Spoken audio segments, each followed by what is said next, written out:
Quand on pense à la foudre, aux soudeuses ou même à une simple ampoule électrique, on pense rarement à Hertha Ayrton. Et pourtant, au début du XXe siècle, cette ingénieure et physicienne britannique a changé notre compréhension de l'arc électrique.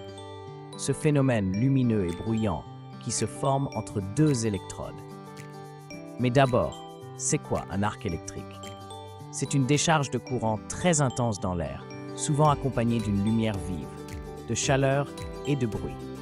On le voit dans la foudre, mais aussi dans certains outils comme les soudeuses à l'arc ou dans les anciens lampadaires à arc utilisés avant l'invention des ampoules à filaments. À cette époque, beaucoup de scientifiques ne comprenaient pas pourquoi l'arc vacillait, crépitait ou s'éteignait de façon irrégulière. Et c'est là qu'intervient Hertha Ayrton. En 1902, elle présente une théorie simple mais brillante. Ce n'est pas seulement le courant qui contrôle l'arc, c'est aussi l'air. Elle démontre que les mouvements d'air autour de l'arc modifient sa forme, sa stabilité et même son bruit.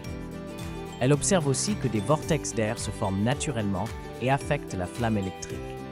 Ces expériences sont précises, rigoureuses et visuellement parlantes. Grâce à ces travaux, on comprend mieux comment canaliser ou stabiliser un arc, ce qui devient fondamental pour le développement d'eux.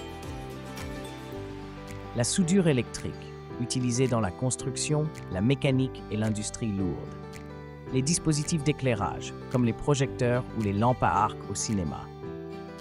La protection électrique, dans les disjoncteurs modernes qui interrompent les arcs dangereux.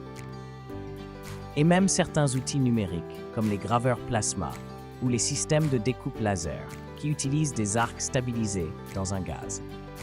Et pourtant, peu de gens connaissent le nom de Hertha Ayrton. Elle est pourtant la première femme à présenter ses travaux devant la Royal Society, à une époque où les femmes scientifiques n'étaient même pas admises comme membres. Aujourd'hui, alors qu'on utilise des arcs électriques dans tout, des équipements industriels aux effets spéciaux, il est temps de rendre hommage à celle qui a su lire dans la lumière, ce que d'autres avaient ignoré.